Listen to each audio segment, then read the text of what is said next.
I believe that Auden thought somewhere inside himself that the novel was a more altruistic and less egotistical form. And there are certainly plenty of critics from Bakhtin onwards who have absolutely thought the same thing. Poetry was not dialogical enough. Maybe even thought that, and novelists were a little saner than poets in poetry. And I think what might be happening here is that he was in some ways protecting himself against this Dionysian quality that, at least in my eyes, is part of what his way of writing poetry was about. Welcome back to the Global Novel, where we journey through the vast landscape of world literature. I'm your host, Claire Hennessy, and today we're diving deep into one of the 20th century's most interesting and controversial poets of modernity, W.H. Auden, who coined the term the Age of Anxiety, and is noted for his stylistic and technical achievement. His work intellectually engaged with politics, morals, love, and religion. And we're not alone on this expedition. With us today is our distinguished guest, Professor Nicholas Jenkins. Professor Jenkins teaches English literature at Stanford University and will soon be the director of the Stanford Creative Writing Program. He's also the literary executor of the ballet impresario Lincoln Kirstein, the creator of the Kindred Britain website, and the author of the critically acclaimed book, The Island, War and Belonging in Auden's England, published by Harvard University Press. Hello, Professor Jenkins. It's an absolute honor to have you with us today. Hello, Claire. It's lovely to be on the show with you. Thank you so much for inviting me to talk with you about Auden. Right. Well, your extensive work on Auden has shed new light on his life and poetry. So before we dive into the intricacies of Auden's verse, could you share with us what initially drew you to his work and what makes Auden such a compelling figure in literature? Yes, I think like many of the things that are important that happen to a person in life, it happened in stages, and I didn't really know it was happening for a long time. I didn't know Auden personally. He died before I read a poem, let alone a poem by him. Um, and so when I got to university, I read some poems by Auden that I liked, but I read a lot of other poetry as well by other people that I liked just as much. And so I didn't have any really strong sense of that I was going to end up working on Auden's poetry and on his career. I did have some professors at university who had written about Auden and who were experts on Auden. I was interested in what they had to say, just because it's always wonderful to hear somebody who really knows about something talk about it. Then I came to the United States on a fellowship and had my fellowship in New York. And while I was there, I met a number of people who had known Auden as a person. And these people were, in almost all cases, fascinating, interesting people in their own right. They had some funny stories to tell about Auden and his life. I was lucky enough also to meet the person that you mentioned a few moments ago, Claire, Lincoln Kirstein, who was probably Auden's closest friend in New York for the last 30 years of Auden's life. Lincoln was an extraordinary and important cultural figure in his own right, with hugely intelligent, experienced, fascinating viewpoints on the world, very different world from Auden's in many ways. And we got to be very good friends, and he opened the horizons of my life. But I don't know that he helped me understand Auden's poetry. And I would say the fundamental reason for that is because there is always a gap between the social and historical person, or the physiological, biological reality of a person, any person, including Auden, and then that inner personality that the authors, creators manifest perhaps more clearly in their writing or their medium of their art than they do in their everyday lives. So it was only when I got to do some work with Professor Edward Mendelsohn of Columbia in New York, who is Auden's literary executor and a man with an enormous breadth of knowledge about Auden, that I began to feel like, oh, I really see something here that I feel like I could understand better and make a contribution to. And so, as paradoxically, it was only when I sort of moved away from personal knowledge of Auden mediated through these friends of Auden's that I'd met in New York that I felt I got closer to the poet. And at that point, I did become very interested, and I noticed something that perhaps is relevant to mention just in the context of doing research about any historical figure, which is that it can seem overwhelming when there's a large body of work that's already been published about any figure like Auden or any other great writer or um, artist. It can seem overwhelming. There's nothing more to say. I think that's the opposite of the truth. And I noticed in Auden's case, and I would bet that it's true of other cases as well, that there's always an enormous amount to discover that's lying pretty close to hand that either hasn't been seen or has been forgotten about or needs to be thought about in a different way. And so I realized as I started to get very interested in Auden that there was also a lot to say about Auden that hadn't been said before, both in terms of his poetry, his work, the place that he poured the really intense energy, creative energy of his being, but also just learning stuff about him, his views of the world and his life from his letters, from interviews, from transcripts of readings and conversations that he'd given. So actually, I feel like there's always a lot more to find out about even somebody who's become now a central part of 20th century poetic history. And I felt privileged to be able to just spend some time doing that. Great. Well, regarding Auden as one of the literary voices of the era, you mentioned that understanding Auden's poetry involves listening to other literary voices from his time. So how do writers like Wyndham Lewis and T.S. Eliot help us better appreciate Auden's relationship with and, contributions to literary modernism, right? And through Auden's work, what insights can we gain into this larger picture of the modernist movement? It's a crucial question. And I think it's important for us, just as we start to dig into it a little bit, for the benefit of people who may just be coming to the term literary modernism, to just for me to give a kind of thumbnail sketch of what I understand literary modernism to be, particularly in the poetic context. So I think it's all these different things in different places in cultural history, different geographical places, but also different mediums. So, poetic modernism for me, as Auden would have understood it, I think has to do with a focus on the modern city. Modernism has a lot to do with anxiety about modernity. It's very cosmopolitan, usually in its cultural coordinates. Um, in being obsessed with the metropolis. I think that it's very, very different as a way of writing poetry and as a focus for poetry from a lot of the previous history of certainly English literature. And uh, and it's also written by people who have a very kind of cosmopolitan outlook on the world, which again is unfortunately not always true of many of the writers who are storied figures in English literary history.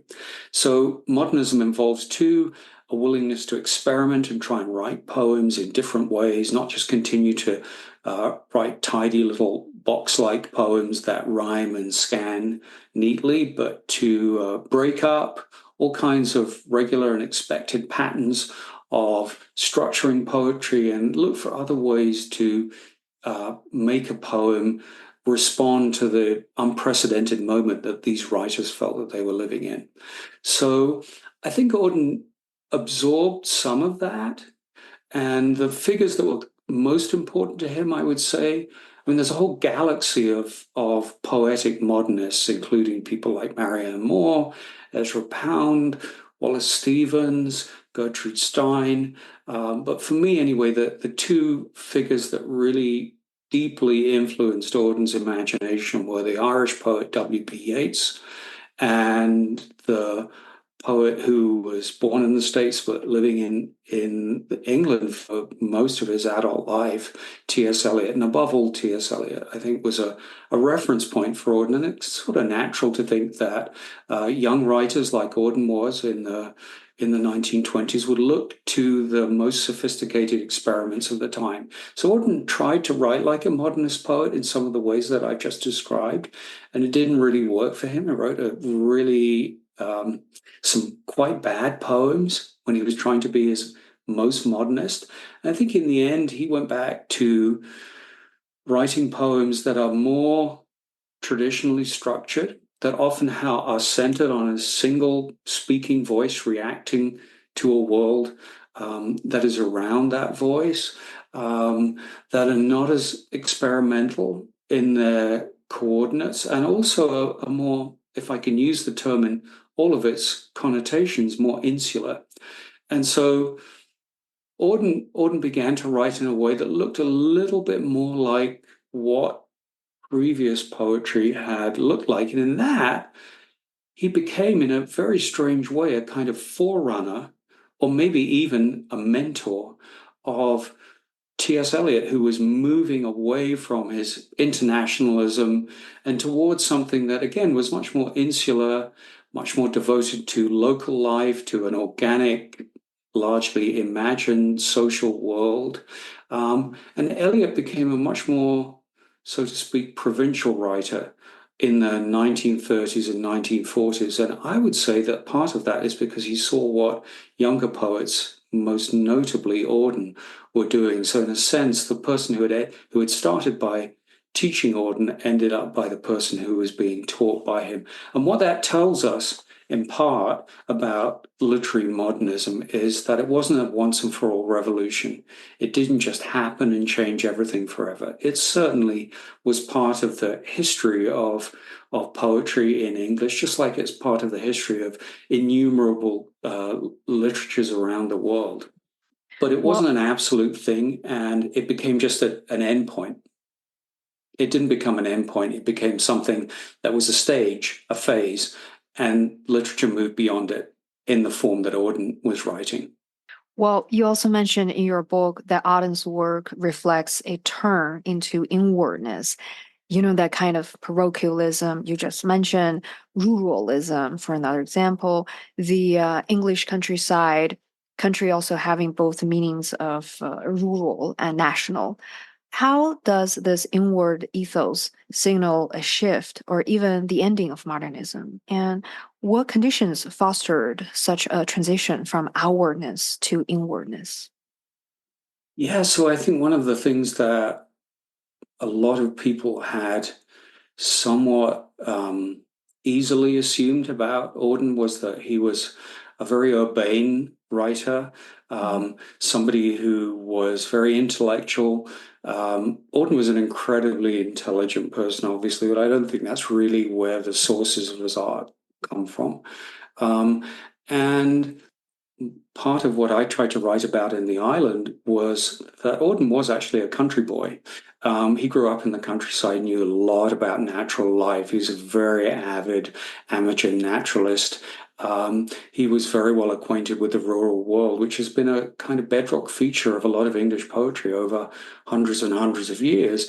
But I think it wasn't simply a case of Auden being somebody who felt at home in the countryside, but it was also a turn away from modernism, the city, the world of international connections.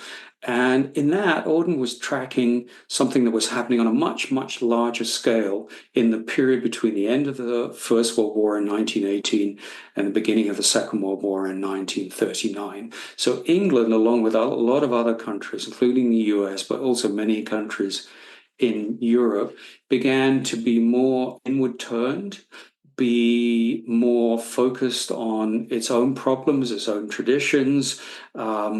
I think the strains of the empire were also beginning to manifest themselves very visibly as an unsustainable situation in Britain. And of course, there were a whole series of crises in the interwar period. The first of those crises being the aftermath of the war itself, which left so many people in a deeply traumatized state, including Auden.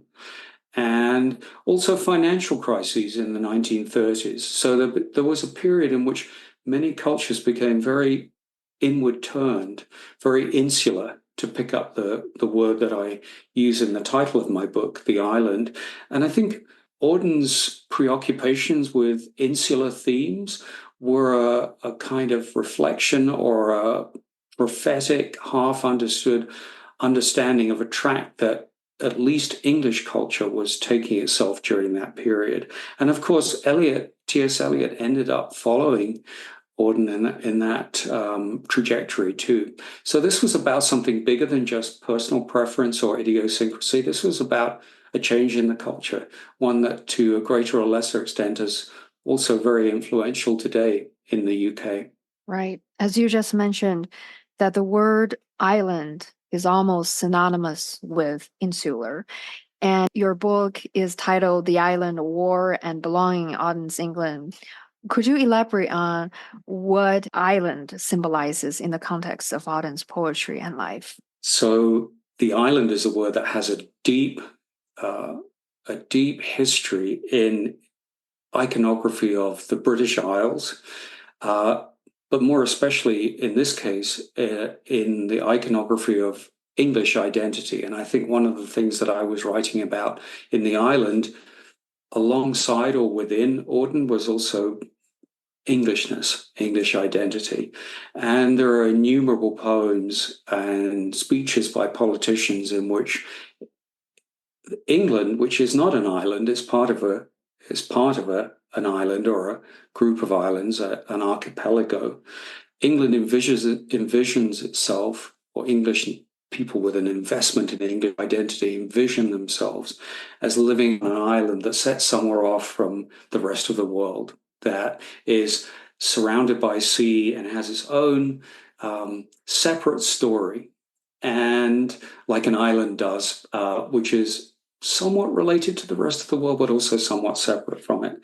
So the Victorian poet laureate Tennyson talked about an island story, and that when he was talking about Englishness essentially, and that phrase got picked up and used by politicians, most notably or infamously Winston Churchill, who talked constantly about these islands, the island story, picking up Tennyson's phrase from his poem. And so, at one level, the island is about the nature of the illusion within national identity that the England is a place apart, separated off from the rest of the world, and has its own unique, specific, and very inward facing characteristics. I think also I was saying that the kind of person that Auden was and the kind of poetry that he was writing were insular, and that was his way of understanding his social positioning. Um, and I think maybe I was also gesturing towards the idea, which often comes to mind when you're reading poetry, that a poem set out on a page is like an island of type in a sea of white paper surrounding it. So I was thinking about multiple different levels of the term the island, and it's one that Auden uses a lot to talk about his home, the place that he imagines. In the end, Auden gave all of those fantasies or illusions up. Mhm. But for a long while in the late 1920s and the beginning of the 1930s, I think he really was a kind of lyrical nationalist poet. And for an English lyrical nationalist poet, that mythography of the island came very easily to hand. Right. Well, you describe an early Auden as a righteous, abjected Caliban and contrast this with a later Auden who basically struggles with ordinary human unhappiness, as he wrote in his poems. Let's begin with the 18-year-old Auden, who identified with the condition of Shakespeare's character Caliban as a disinherited outcast. So, why is this image in your book, the uncanny image of Auden as a iconoclast, so powerful throughout your book and argument? And why did this early stage of the poet as a rebel caught your scholarly attention? So I think there's always something interesting about outsiders. I think they're incredibly important to the health of a world, of a culture. Mhm. Um, Auden, for lots of different reasons, having to do with his personal idiosyncrasies, I think did think of himself as a little bit of an outsider. I think his sexuality. In the second half of this episode, Professor Jenkins will talk about how to close read Auden's poetry in a unique narrative arc, as long as Auden's rhetoric style and depth of artistry. To listen to the entire episode, we encourage you to subscribe at theglobalnovel.com/subscribe. Thank you so much for listening.